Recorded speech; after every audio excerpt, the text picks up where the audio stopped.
Hello and welcome to the Leaders in Supply Chain podcast. I am your host, Radu Palamariu, and it is my pleasure to have with us today Professor Annie Ko from the Singapore Management University. Prof. Annie has an impressive track record in driving tripartite discussions between the education sector, government and private institutions in close areas to supply chain. In her position as Director of the Financial Training Institute, the Center for Professional Studies, the International Trading Center, as well as the Business Families Institute at the Singapore Management University. Prof. Ko is also a member of the board of Prudential Insurance Company Singapore. She is the chair of the Finance and Investment Committee. She sits on the GovTech Singapore board. She is part of the Monetary Authority of Singapore board, as well as the Singapore Central Provident Board. And she serves on the Skills Future HR Tripartite Committee, as well as the HR Certification Task Force. Prof. Annie, pleasure to have you with us today, and thank you for the time. Thank you very much, Radu. I think that's too long an introduction. I've barely touched the surface of all the things that you've done, but we had to distill it. Maybe let's start by asking you to tell us a little bit about some of the projects that you've spearheaded at the Singapore Management University. I know that you have a trading center that you've kind of funded. You have the Business Families Institute. Tell us a little bit about these projects and how you started. I think let me focus more on the International Trading Institute. The reason is very simple. I think the questions that are coming when you announce this podcast are very much related to trading. And as you know, this is Singapore's 200th birthday. So, since the discovery of Singapore as a village, and Sir Stamford Raffles saw in Singapore when it discovered in 1819 that we have a deep sea harbour. And so it will be the perfect spot for building a port. But beyond port, in the last 200 years, we have International Enterprise Singapore, the old name for Enterprise Singapore today, where they actually said we should have a downstream trading hub. And the reason is very simple, because no port is effective if we do not have a collation of trading companies. So in the year 2006, as I recall very clearly, I was wearing the hat of the Associate Dean of my business school. And my major is in finance. So when the IE Singapore, which is International Enterprise Singapore, people came to see us, they said many of the trading companies are actually having traders coming from overseas. And it's not because we are against having overseas talent, but are there any institutions in Singapore building the pipeline of trading talent? And I think you must give it to our government. They think long-term. They almost behave like business families because they have a long-term horizon in mind. And we cannot talk about sustainability of our trading hub if we don't pay attention to preparing the pipeline of talent. So in my role as Associate Dean, I put up my hand and I said, it's very good that you have this ambition to the government, but if I do not have a group of companies that are willing to step up, then it's a chicken and egg issue, because I will train people who will know commodities trading in depth, and they will come out and graduate and be wondering, are there jobs for them? Will there be roles for them? So I need a tripartite relationship. I need the government to sponsor some kind of a seed funding so that we can get the curriculum design. But at the same time, I need an ecosystem of trading partners who will then take our students, and it's beyond just taking courses in the classroom. Our students got to see trading come alive. Our students have to be attached as interns. And of course, down the road, they must be then sourced as, a pipeline where people are actually recruiting from this pool. Long story short, we celebrated ITI's 10th anniversary last year. So it's been 10 wonderful years. And the tripartite relationship really works when it comes to developing talent. The government helped me in the first 2 years with some seed funding so that I could find faculty resources. And because commodities trading is so specialized, you cannot expect university professors to know this. So we parked the trading track under finance major, and the students are required to do finance. But in addition, they have 3 credit courses related to trading, but not specifically targeted at trading. So things like trade finance, things like derivatives, things like shipping business, those are for credit. Then on top of their other finance electives. But so much of commodities trading, it's about product knowledge. And my university faculty, including myself, we don't have it. So we turn to the ecosystem. And we tell the ecosystem that you will get talent trained for LNG, talent trained for metals, talent trained for crude oil trading, or even emissions trading. But please give me your resources. Send your top trader to class and they will be interacting with the students. So we did something innovative. We set up a series of non-credit courses. And everyone was laughing at us, I recall. How many students will even come to this class? Because it's not for credit. Why would they even be here? Our students did us proud. They actually sign up for the non-credit courses because they want to hear from the big shell trader who trades crude. They want to hear from the Trafi trader who is going under Concordia then, who trades agricultural commodities. Because they know that they will be in the radar of all these wonderful leaders coming in, and that's the best way to be spotted, and so that they could be recruited. So today we have close to about 300 alumni. 70% of them are still having careers within the industry. And downstream is trading. So in the year 2013, Maritime Port Authority came to us. So that reports under Ministry of Transport, whereas trading reports under Ministry of Trade and Industry. So different ministries have already heard about the things we do differently at SMU. So MPA came to us and said, how about helping us and start a pipeline of talent who knows maritime? Yes. Because you cannot do downstream and not learn midstream and upstream. Yes. And we said, yes, we are ready to go because my dean in the School of Economics told me, you did so well for the dean at business school. Please do something for us. So we started a Maritime Economics Track.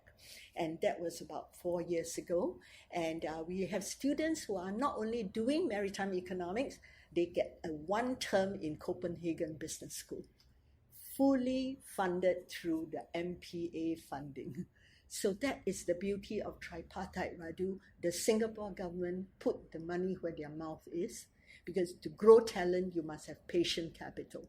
On top of that, they bring the ecosystem. So I have students who are now in Pacific International Lines. I have students in Maersk. I have students at Cleveness, and they are still working there. And then we are hearing the next big thing. All my trading firms, all my maritime firms are all saying we are getting disrupted by technology. It's not good enough now to just have trading skill and maritime economics forecasting skills. We need operations people.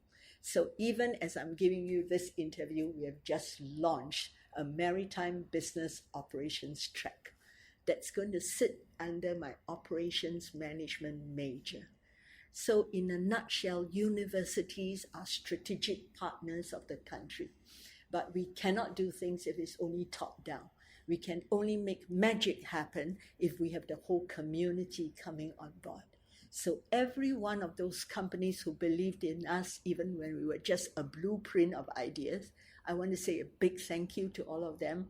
My ecosystem of close to 60 trading firms, my ecosystem of close to 20 maritime companies, and now I'm appealing to the logistics and supply chain community as we launch the MBOT, which is the Maritime Business Operations Track.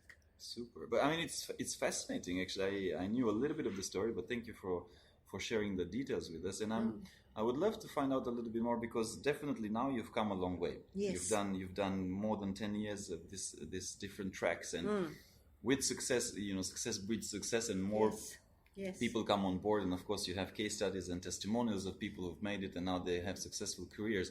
But I'm just curious if somebody listening to the podcast from another part of the world is just trying to get started, and not everybody is maybe as progressive as the Singapore government, depending on the country that we're in. What were some of the keys to success, right? Because maybe there's a couple of of keys, right? There, one is how do you get on board the private sector, right? And the 60 companies that you initially got on board.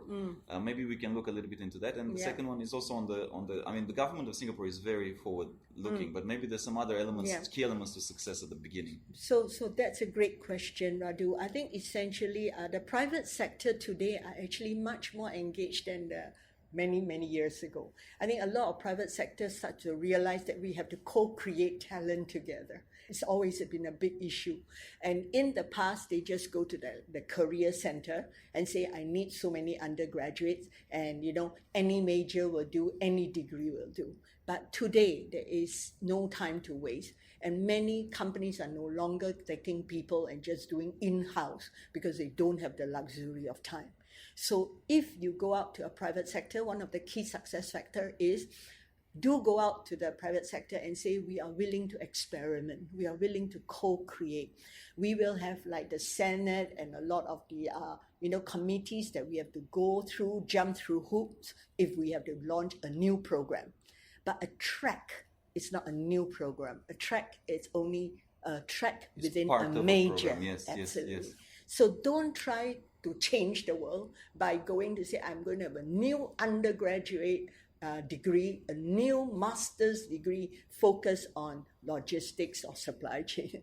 I think that makes it very much more difficult because you have many hoops to climb.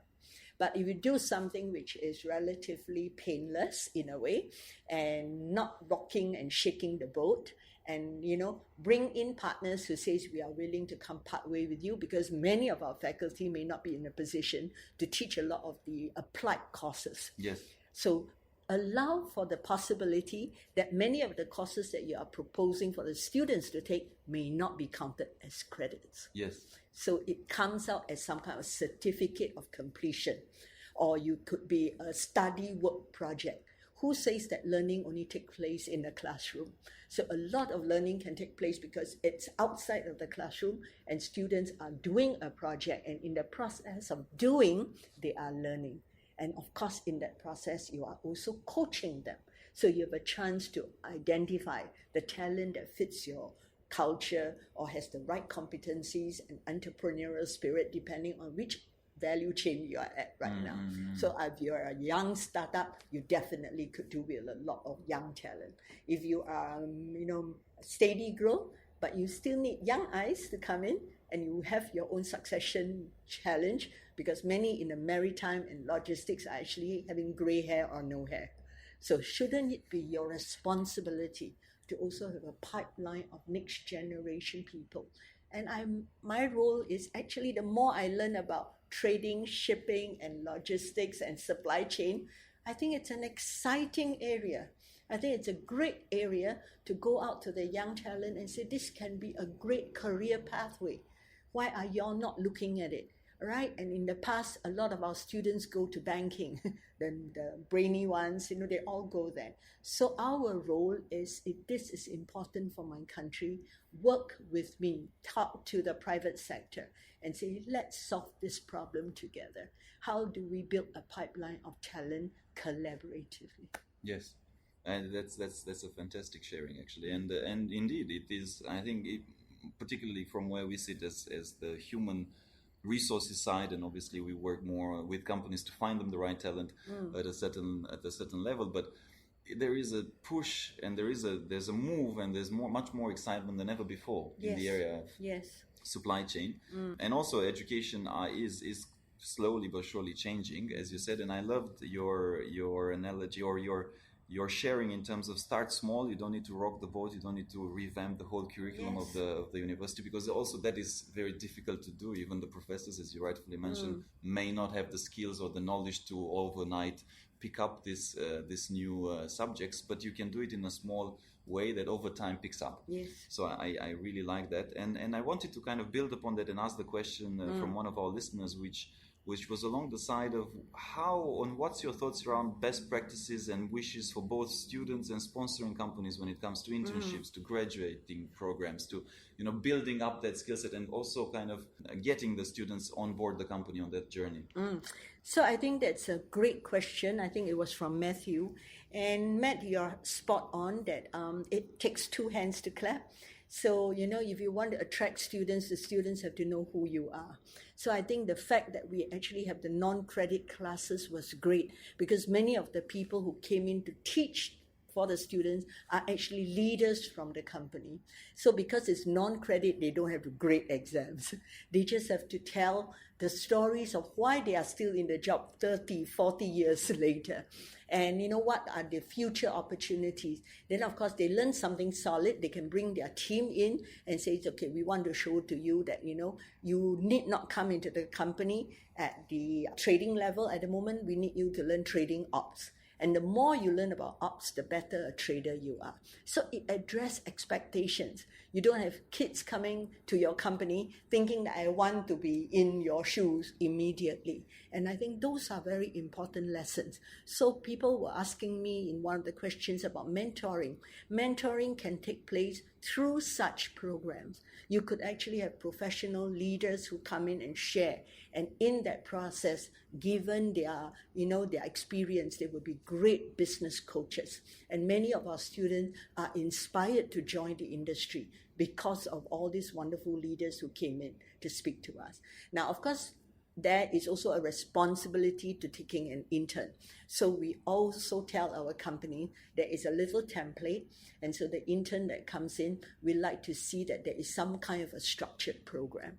And therefore, at the end of the 3 months, 4 months, or 6 months, some of our students go all the way to 6 months. They actually would say, I have learned such and such and such. I've done this project and that project, because to them, that is part of their whole CV. And therefore, it adds tremendous value. So we've actually had very good company who sit down with the students and then draw up a structured program for them, even within the internships. So best practices is there's accountability, there's responsibility, there's a certain discipline to internship programs as well. So thank you, Prof, for that answer. And I love also the flexibility that I know we had a discussion in terms of the internships, right, that you mentioned offline, that, for example, in the Singapore Management University, and it's also quite frequent today in other universities where you have that type of, you can take off those 6 months, you go join the company, then you come back, you finish your degree, and then you have the diploma. And a lot of times most times actually, that brings a lot of gravitas and depth to your CV and to your curriculum, and it kind of also links the concepts together, if I am to think. It's kind of in many ways, I think of the analogy of people that go to an MBA without working experience versus people that go there with working experience. And it makes a lot more sense, and that's why most MBA schools, actually, the reputable ones, enforce it, like look, work for 5 years, then come, because then actually it kind of links in your mind. Otherwise, it's kind of just a theoretical exercise where it may or may not exactly connect dots. Spot on, yes. So I'd love to kind of move to the part where we talk a little bit about digital skills, right, and digital literacy. There's a question. Keith Carter is a professor at NUS, the National University of Singapore, great friend, great professor and practitioner, and he was asking, how can we increase digital literacy, because as a skill set, as also as a mindset almost today, it's just crucial, fundamental. Yes. So I'm happy that I have a fellow, academic asking this question. And Keith is quite right that today there's an urgency. So if you look at Minister Heng, my finance minister's budget speech a couple of weeks ago, he actually emphasized that this is a set of skills that we need not just for students, but even for our citizens as Singapore moves towards being a smart nation. And then, of course, for businesses, because this is the only way to compete today. So, we can grow the current skills, but since we have curriculum and we have students with us, we must also quickly go upstream and get to the students. So I think even at the secondary schools, the primary schools, the high schools, there is a big agenda now about learning to be digital very quickly from day one. And so therefore the word quickly is key.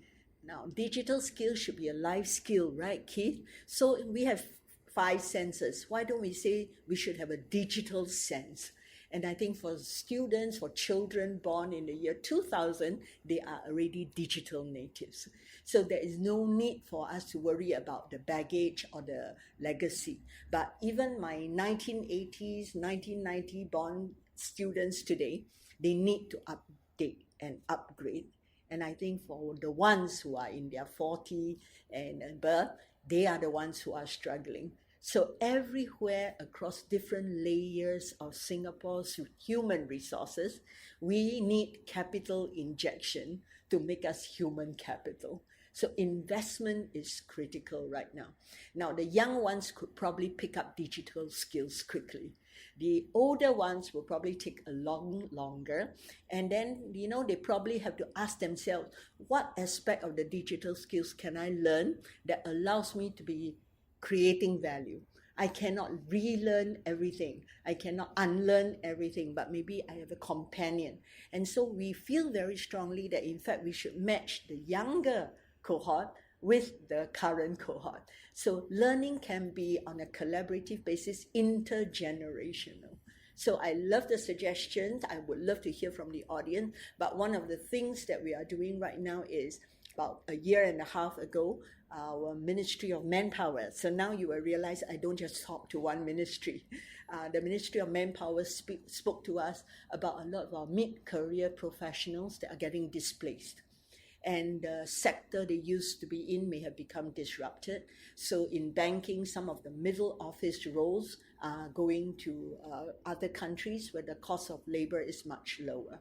So you might now have a group of people with some domain skills, actually very strong domain skills, but they are getting disrupted, and so they need to learn new skills. So jobs will go away, but skills will not go away. You just have to learn new skills. So we propose, because of International Trading Institute, we propose to the government that actually if you give us 1 year and we could match the mid-career hires to the growing companies that need some kind of help and support to digitalize and grow wholesale trade, these individuals could be retooled and reskilled to help those growing companies. And the government heard us loud and clear. So we have now become one of the institutes that is offering professional conversion programs. And we do bring in people from the industry to help put digital skills into the curriculum. So trade digitalization. How do we migrate from e-invoicing, from a traditional invoicing to e-invoicing? Paper-based, yeah. Bingo. So grow paperless, but without having to do the coding yourself. Because at the mid-career, this is not the time for them to learn about coding skills. And the young ones could probably learn that. But today, software as a service, so everything can be open source. So you could start knowing who else is in this area, who are the vendors that they could hear, and then bring this vendor contacts to their companies to help them digitalize. So I think this is the way forward. No running away. Digital skills will be part of our curriculum. That is a given. But even digital skills need to be upgraded even as we go along. Yes. And to build upon the question in terms of digital skills, but looking at the future, and you touched upon kind of human. It's almost like the human element and the human skills. Tell us a little bit about your view on soft skills, right? Because digital skills, certain things you can pick up fairly quickly or not. Right. Soft skills is another category. Yes, I am so glad, Radu, you asked this, because I think the more you digitalize, the more you need to be human. And that has become my mantra, because I have seen that technology alone does not create value. So we are actually seeing a lot of tech people increasingly saying we need to work with interdisciplinary and multidisciplinary teams. And I'm so delighted with this question, because a few hours ago, I have my research vice dean from one of my schools mentioning that, we have psychologists, from social science. Where would they be if today everyone is emphasizing only digital skills? And I say, oh, you'll be shocked. I've been speaking to the Facebook, the Google companies of the world today, and they've been telling me that we can no longer launch any new service or new product without a multidisciplinary team. So they will have data analysts who sit side by side with a psychology major, because you have to tell from the data, big data, and turn it into useful ideas. So data analytics cannot be done without knowing how the human beings behave and how to influence the human beings towards certain direction if you want them to, buy a certain product, buy a certain service. So I do see that hard skills people need to learn soft skills, and soft skill majors need to appreciate the role of technology and digitalization in changing the way we consume, the way we buy, the way we live. So therefore, increasingly, it's going to be less and less like big majors or functional alone, but greater cross-interdisciplinary learning. Yes. And here I have to jump in and say that's why SMU continue to experiment even today. A few years ago, many of our faculty are actually saying, I can't teach one discipline without another faculty teaching the other discipline together with me. So we've launched something called SMU X, and X stands for extra. Extra because accounting professor will then say, I need an IS professor to co-teach with me, and we design a program around accounting information systems. And then our students will not get much value if they're learning it from a textbook. So we will go out to a group of companies and say, do you have existing projects? Do you have some problem that we can scope? And then you take this problem and we give it to a group of students where in the process of taking that class, they actually solve that problem for you. And they have to work in teams. So we have accounting students and information systems in the class. Now, it takes a lot of work for two faculty to teach together. It's already a lot of work for one faculty. But imagine two faculty from two different disciplines, team teaching. But they learn too that their disciplines have now got impact, learning, and implications for application because of this merging of two disciplines. And we have got some fantastic projects that the students have worked on. And to incentivize and make it even more risky for the student, it's a group project and they get a group grade. And the grade is the only thing that they have from taking this class. Oh, wow. Yeah. So we dare to experiment, and the companies that have come in on this journey with us have actually told us that they are amazed at some of the wonderful projects and ideas that the students have brought to their own management team. Have you had some success stories of being implemented as well, or maybe Totally. you can share something? Yeah. So we actually have a lot of these companies actually got their whole team to come, and then they said to the students, can you then quickly now in the next 6 months, all right, be our interns. Wow. And implement the projects. Wow, that's fantastic. Yes. That's really a proof that they've Yes. done a fantastic job there. So it's learning by doing. And then they are really one step closer to the company. And in turn, the company also know that this group, they can now watch them and decide that if they finally graduate, who do they give the employment contract to? So our students literally dare to take the risk with us. So SMU X, it's not across the board.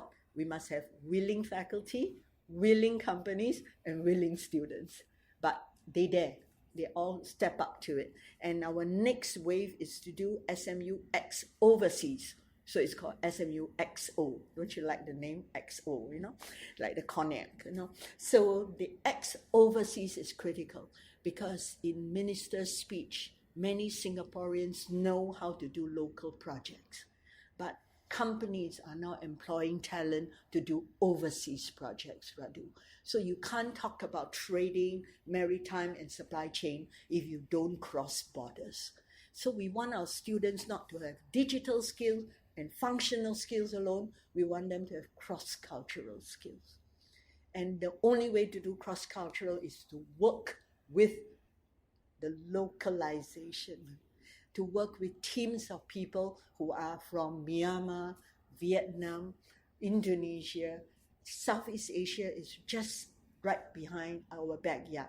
And there has to be a one ASEAN. It's not good enough to be one Singapore. Singapore's relevance is pivoted on the relevance to the whole ASEAN region. So for me, I'm so excited because I'm looking to my ecosystem of companies now and say, look, we know you like SMU X, but now you stretch with us. Do you have a company project that is overseas? So our students will learn in class, then they will go there and help you implement. Go international with my students. so that you can also achieve your own objective of being international. So we are moving mountains a little bit, but we want real good use cases. So the more we can express this in the script form, in telling people, and that it's not me telling. I would love that companies who have taken my students to be my ambassadors. So my students are the ambassadors, but now I demand even more. Companies where we have solved the problems for them, with them, please be the first to tell people about it. Please be the first to admit that some of those ideas are great and that it's like outside looking in. And the more you engage students, the more you are engaging your future consumers, your future partners, and your future employees. So then you are also learning about what you need to change in order to attract talent of the future. Yeah, it's whilst you were sharing, it made me think, because when I was a student, I was part of students' organizations. So I was part of two international ones back then. One is called ISEC, and I think they have for sure they have a presence in, I don't know if they have it, I think they have SMU, NUS, and NTU in all the three major universities in Singapore. And they have some fantastic projects as well, international internships and all of that. And they do it, it's run by students for students. Yeah. A very interesting concept. But basically what you've just described is taking it one step further, where you actually involve the faculties and the professors to basically actively create those and co-create those projects with the students, which just takes it to much greater level, right? Because the students' organization can touch, I don't know, maybe 100 students, but if you do it right between faculties, you touch even the lives of even more students, which is great. And I'd love to also make a segue back to with the soft skills, because there was a very specific question that Henrik had, and I know him personally and his formal background of organizational development and psychology, and he was specifically asking how come coaching, facilitation, and mediation is not part of university's curriculum, because he thinks that those three skills are very relevant to the workforce. You mentioned that you like the teams to work together, so obviously they learn those skills, but he's actually putting it in the context, maybe we should have it as part of the curriculum itself. I would love to meet Henrik one day, but actually in our core curriculum, we started our undergrad 19 years ago. It's, modeled with American style education, and we took quite a big piece from Wharton School, and they have the leadership and team building as a core course. And then the next level of elective is called leadership and team mentoring, which is another level. So we do have students who learn about LTB, and then they become mentors to the level 1 student. But that is very much learning within the SMU undergraduate community. In fact, today, we are now seeing even more mentoring needed, not student mentoring other students, but actually outside people mentoring our students. And so when I mentioned SMU X just now, not only must the faculty have oversight of the project, but every project will have an application to a company. So there must be somebody in the company who is the sponsor of the project. And he or she has to sit down with our students to mentor them. So business mentoring of project or project mentoring is already taking place. Now, of course, it will be even better if the students have life coaches and all that. And we currently don't have it in our curriculum in a big way. But before the students graduate, they do have a coach to kind of sit with them and think about what are their life goals and what are some of the career opportunities that they are looking at. And that goes under our Career Services Center. So it's a bit like a finishing touch, all right? But the more we work with the industry, the greater the opportunities are for many of our industry professionals and partners to be a source for our future coaching of projects, of our students, but we haven't formalized it into a curriculum. And I'd love to touch upon, you mentioned American education system, I'd love to touch upon cost, because that's a big one, and maybe we can share also with the audience. I'm not familiar with exactly how much the cost is in Singapore, but I know that in America it's crazy. In the US, I think you can up to $100,000-$200,000 cost for graduating from university. So basically, the question from one of our audience was, how do you cope with the increasing cost? I don't know if it's exactly the same in Singapore, but there is a cost associated to it. And what's the ROI in the context of constant change that we're being faced today? Good question. So I must say that at the undergraduate level, which has about 8,000 of our students on a 4-year program, the government is our biggest source of subsidies, right? So many of our students actually get a very good quality undergraduate degree, still costing some funds, but it does not break the bank. And they are allowed to go on student loan and then pay without interest over a few years after their graduation. So I think at the undergraduate level, Singapore government definitely has done very well. We are not the only university. 6 other universities are autonomously run but government funded. So the subvention is in place for undergraduate, but you only get that at undergraduate level. Once you want to go for another degree, then it's on your own. And Radu, you're right. I think in Singapore right now, an MBA on average is close to 100,000 Sing as well. Yes, so you actually have a range depending on the brand name. All right. Many of the people who are in our MBA program are not necessarily from Singapore.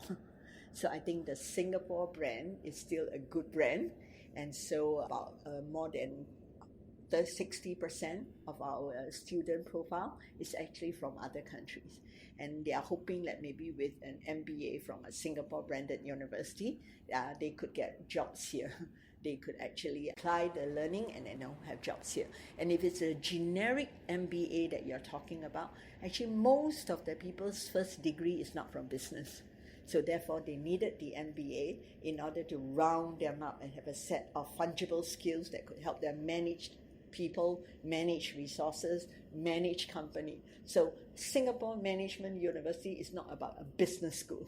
It's actually about giving you management capabilities so that you could manage non-profit as well. You could have an MBA to become a non-profit leader. So the idea here is you are investing in yourself. And so given the fact that it's not subsidized at the university level, therefore the university have to put in true costs. And so the undergraduate is actually expensive too, but they are not paying the true cost because of the subvention, right? So the question that actually came from your audience is, why would anybody want to invest 100K? Do they get the return on investment? And that's a fair question. And interestingly, the market still do recruit MBAs. And I think it's not just because of an MBA, it's that whole holistic portfolio of the individual. So many of our MBA students come from certain domain expertise. And after the MBA, they hope to get a better job, maybe a much more leadership role instead of the functional skills role. So if you look at the rankings, and we are now in one of the top 50 now of the Asian university, a lot of the drivers of the ranking is between the time you joined the program and the time you graduated. Is there an improvement of pay? And there is, right? The data doesn't lie. People do get that return on investment. And so the market is still signaling that the MBA is of value. Yeah. Now, that doesn't mean that MBA is the only master's degree. So we actually have different masters. And so we have masters in applied finance, masters in wealth management, masters in innovation. And today, one of the hottest masters is masters in business IT. Wow. Where you marry business and IT. Technology. Yes. Mm-hmm. So today's world is where you see yourself, where is your next career pathway, and then you look at what you need to get there. And usually the masters give you the credential. Now, of course, on top of the masters, if you have also worked on related projects during that period in which you are investing in the masters, I think there is still room. But increasingly, and Hendrik is right, people are weighing the costs and the benefits. And they will say that, what happens if I don't take the masters? What would show up as my talent portfolio? Then I would say you can go for certification programs. You can also learn from online. I have many people who tell me that they actually learn data analytics online. So Udemy, EDX, they are all out there. But I think it's not the brain and just passive learning that gives you the edge. It's as you learn, do you have a place to apply the learning? And I think some of our programs that are offered, where the government is investing in lifelong learning, it's no longer for the next wave to be just a classroom. We would love to have people join the company and sit down with their learning and development person and say, what can I do to make myself credible for my next jump in career pathway? What do I need to invest right now? And will you co-invest with me? So HR may pay for some of the training, but the individual must take ownership for his or her training. And that's why lifelong learning is such an important component of Singapore's blueprint for human capital development, because that degree alone does not make you an effective job person or effective talent for the company that you are joining. It's interesting. Actually, Mac had a second question, and you basically touched upon it so nicely that I'm going to jump into it, even if it was for later. So basically, he was saying the same thing, but he was arguing. And his argument was that if you do spend indeed a few hundred hours via all these online portals where you can pick up skills, right? Udemy, UiPath, which is for the robotic process automation. You can learn Python, RPA, whatever it is. Plus, you manage somehow through connections or network or whatever it is that you manage yourself, which is, nevertheless, it is harder to get into a company, a apprenticeship or internship that can potentially better prepare you for a future logistics career or supply chain career than basically an education system. I think the argument comes depending on, because you've shared with us all the great initiatives that happen in Singapore and but Singapore, and me being here for many, many years, but coming from from a different type of a system maybe, which is not as advanced, and I think a lot of the systems around the world are not as advanced. So Singapore, I think, is one of the more forward thinking. A lot of educational systems are not yet there. So I guess where he's coming from is like, yes, but where is that balance? Because it may be that it's better, and there's Bill Gates never graduated, and there's a lot of entrepreneurs. We have all these success stories, right, where they kind of built a company and never graduated from school because they had no time. So where is that?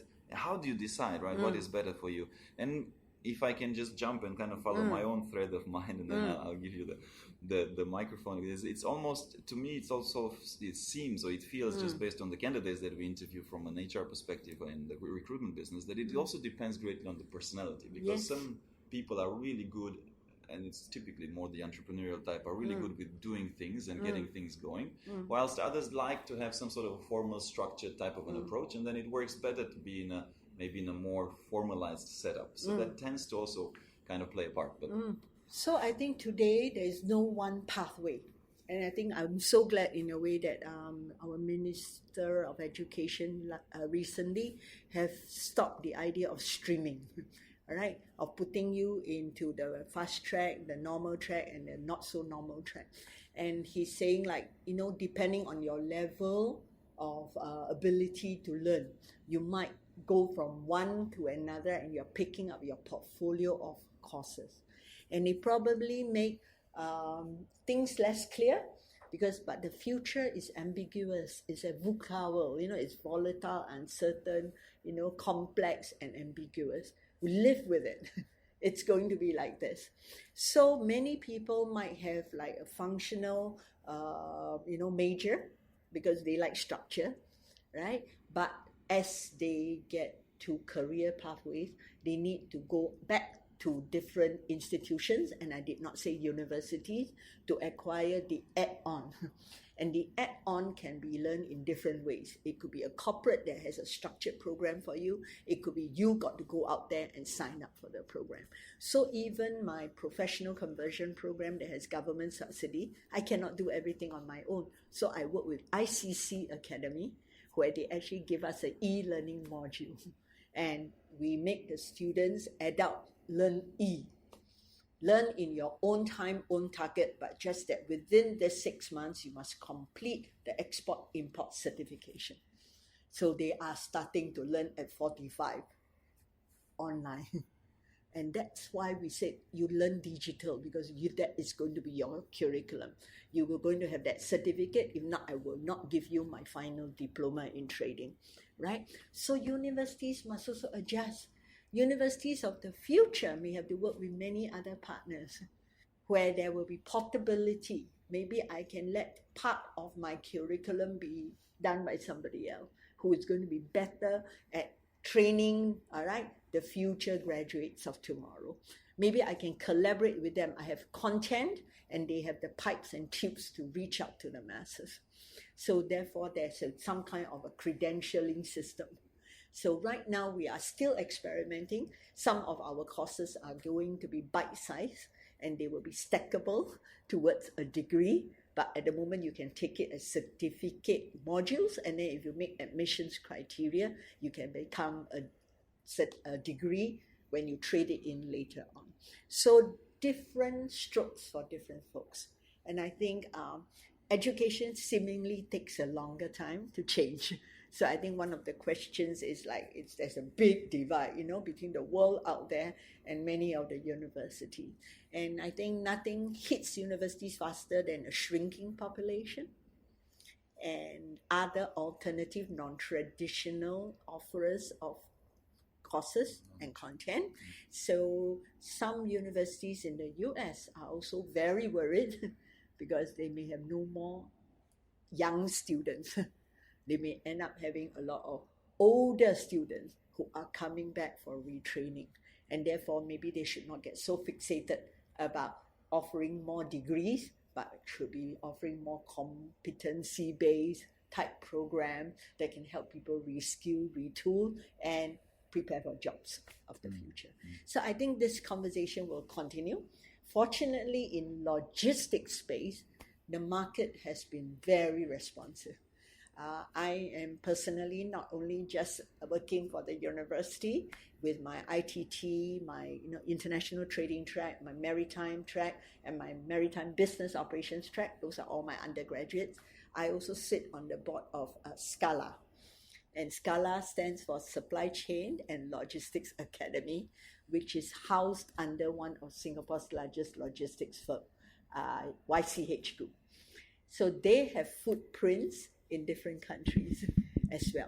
And they actually have stepped up as one of the professional trainer for logistics space. So we outsource one module of our professional conversion program to SCALA.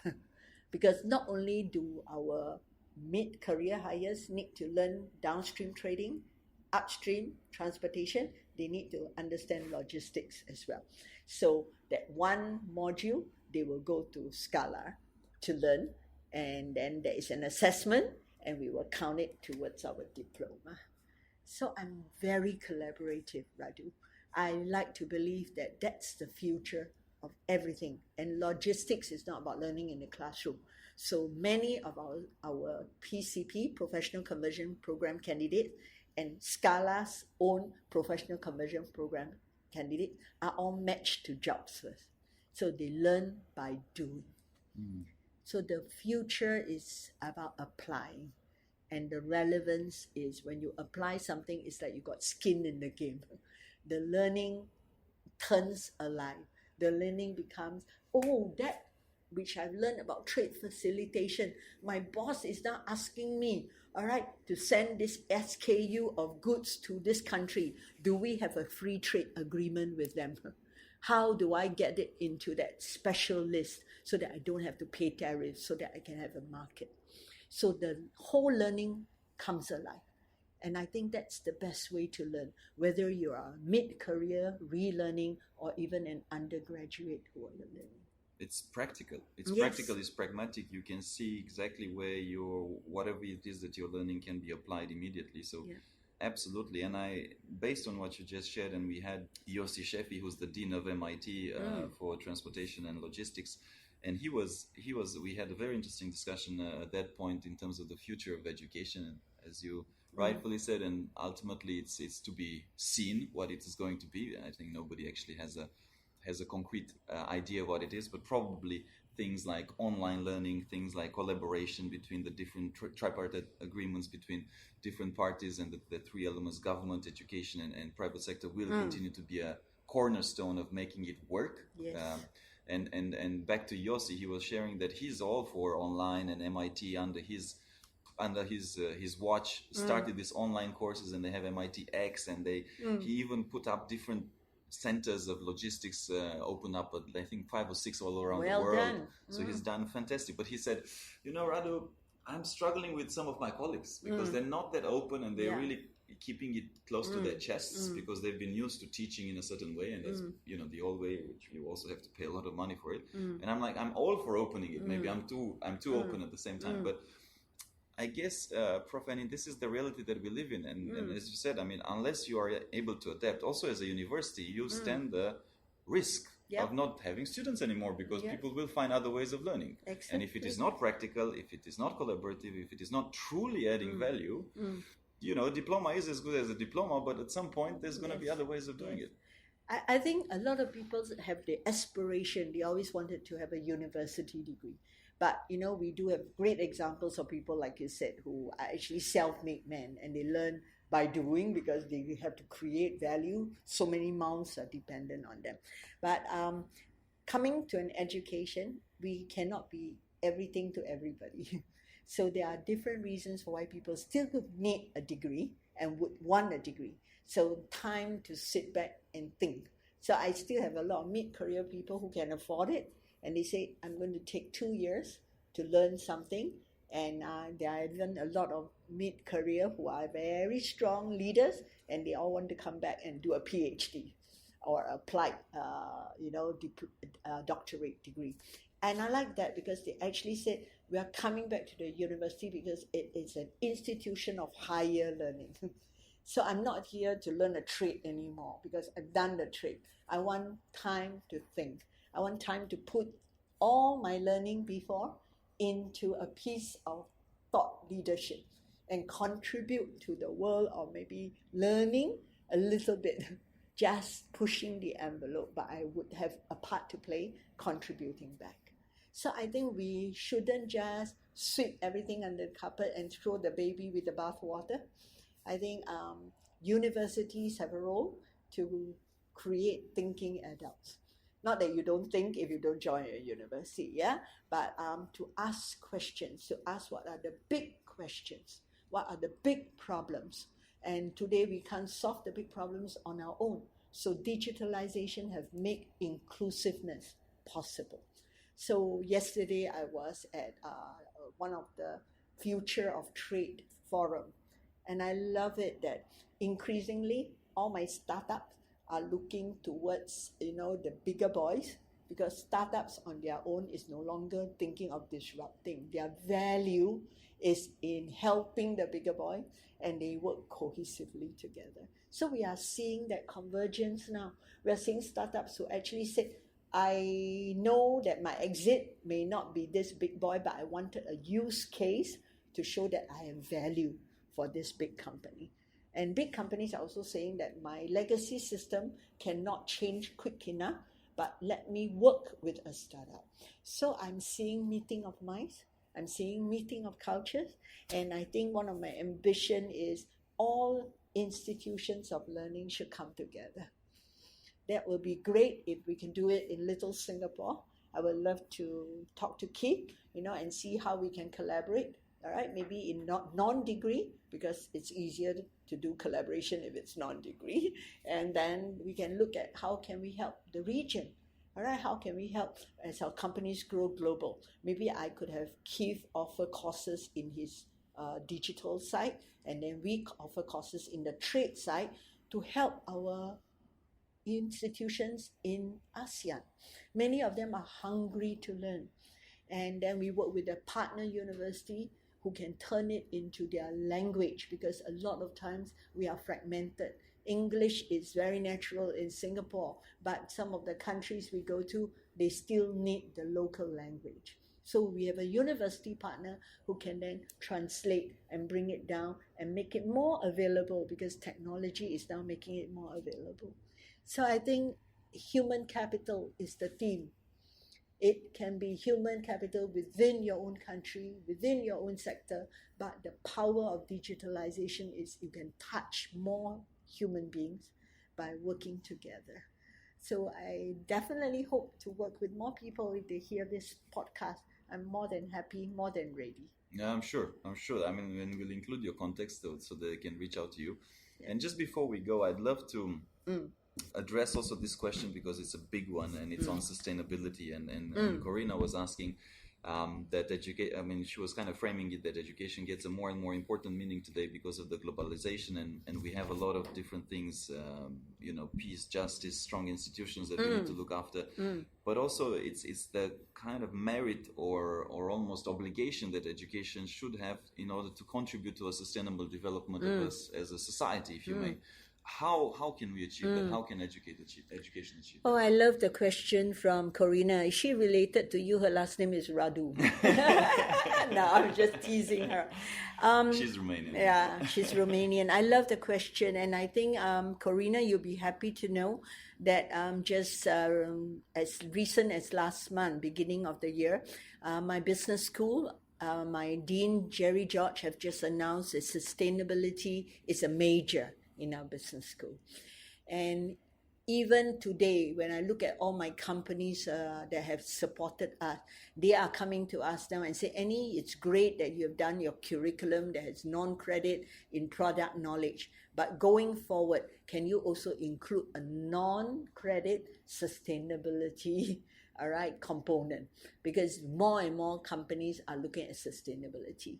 So I just came back from Kuala Lumpur, and one of my palm oil plantations company who own huge footprints, and she said the time is right for the whole palm oil industry to come together, not because the buyers are demanding it of us, but because our talent do not want to join us if they think that we are the culprit that's burning down forests, and not planting back the trees.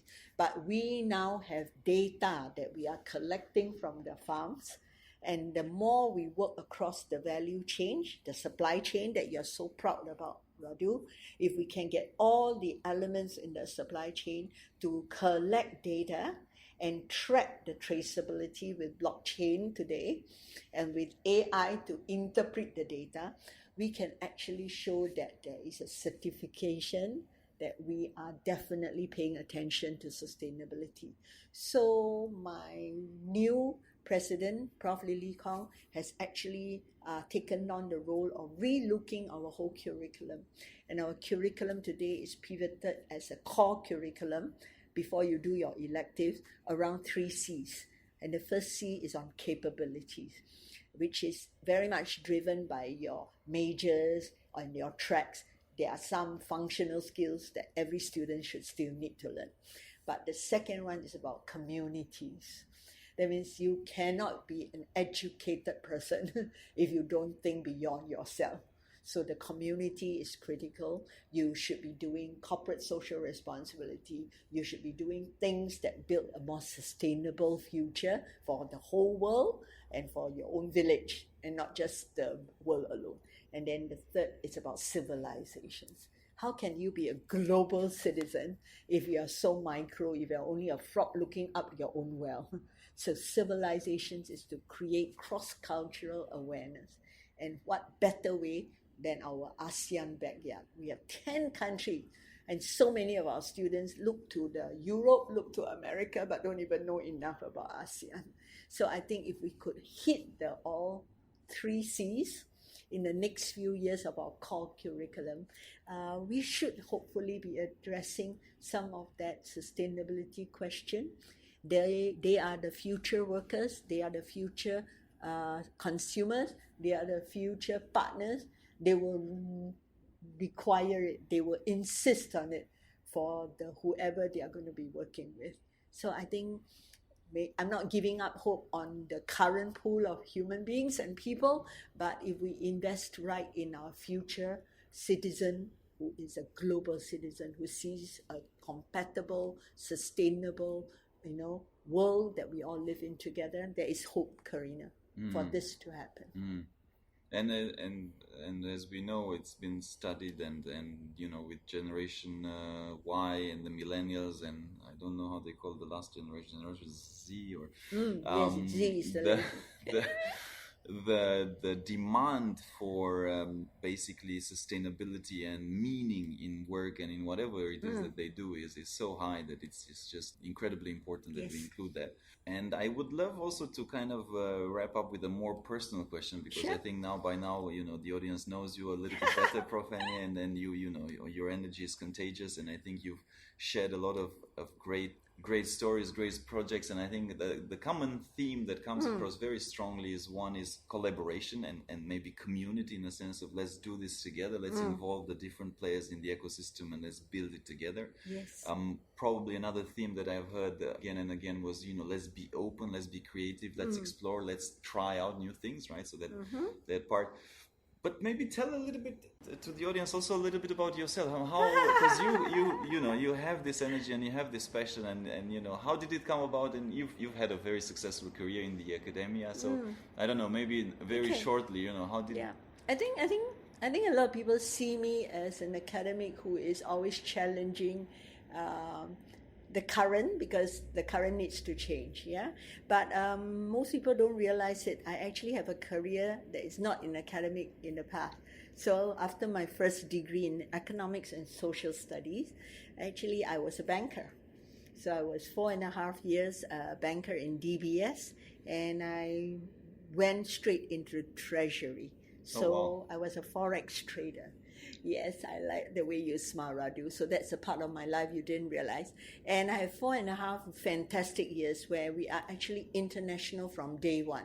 Because in Singapore, you don't deal, local, you deal international. So I think I love the word international. Internationalization should be in the DNA of every individual, because that will make us a much more open person. And there will be an upcoming announcement soon where ITI, we have been tasked with the Skills Future Framework for Internationalization. So we have industry transformation map for almost every industry, but internationalization cuts across all the industries. So because of our title, International Trading Institute, the first wave of going international is to do trading. But once you've done trading and you know the market, you're also looking for partners to enter into the market, either in the form of a greenfield project, a JV partnership, a franchise, or even a merger and acquisition. So the Singapore SSG, the Skills Future people in the ministry, came to us and said, can you talk to many of the people at the ground on how to grow international and take that ground-up approach instead of top-down, and come up with the core skills that allow for people to have I skills. I skills meaning internationalization skill. So we will be announcing something in that line. So you ask me who I am and where I am. I think I am at that sweet spot in education where I can influence partners. I think we are in a sweet spot because a university or any institute of higher learning is seen as a neutral place. And trust is very important to make collaboration work. So I don't have any extra benefit. I don't have a product to sell. I only have students and people and faculty with ideas. So, it makes us very neutral. And it makes our mission also very important because people trust us. So I cannot betray that trust. So when I put my head out that I will try and start a new institute or a new program or a new track, my word is my bond, because that's what Forex dealers say. All right, their word is their bond. When I say, I'll go for it, I'll do it, I have to do it, I have to make it happen. So I think what is behind this energy and passion is there are people who believe in you. Your team members believe in you. Your collaborators believe in you. And your people believe in you. So I always tell many of our trading partners, all right, you give us support from day one when we were just a blueprint. And you've co-created with us. So this journey is very precious. This trust from you is very precious. So when I launched the Future of Trade book last year, it was on 3 T's. And the first T is trust. And the second T is talent. And the last T is technology. So we've all come one full circle technology is causing us to relook the talent pipeline, but the talent pipeline and its re-looking and its retraining cannot happen if you don't trust each other. So let's take this journey together, Radu. Take it with trust, with talent in mind, and take technology by its horn, embrace it, and say, let's turn this into capital, but human capital. Let technology be the driver to make our human capital much more talented and much more ready for the unknown future. Love it. I will remember the 3 T's: trust, talent, technology. Very, very relevant. Well, Prof. Annie, it's been a pleasure. Your energy has been contagious as ever, and I really want to encourage our audience and people that will be listening and have listened to the podcast to reach out to Prof. Annie. Maybe if you're from the private sector, or maybe if you're from an educational institution somewhere around the world, I'm pretty sure that you can build some wonderful collaborations, and you would be open to give advice or anything around that nature. So I do encourage you to do that, and thank you for your time, and good luck with all the many projects that you're involved in. Thank you very much, Radu. My pleasure. Thank you for listening to our podcast. If you liked what you heard, be sure to follow us on radupalamario.com/podcast for all the show notes, links, and extra tips covered in the interview. Make sure also to subscribe to our emailing list to get the news in the nick of time. If you're listening through a streaming platform like iTunes or Stitcher and you like what we do, please kindly review and give us 5 stars so we can keep the energy flowing and get more people to find out about our podcast. I'm most active on LinkedIn, so do feel free to follow me to stay tuned for our latest articles as well as future guests for the podcast. And if you have any suggestions or any other idea, please feel free to write to me. I respond to all. And also, please make sure not to miss our next episode, where we will be having a few other C-level and top leaders in supply chain joining us. Stay tuned.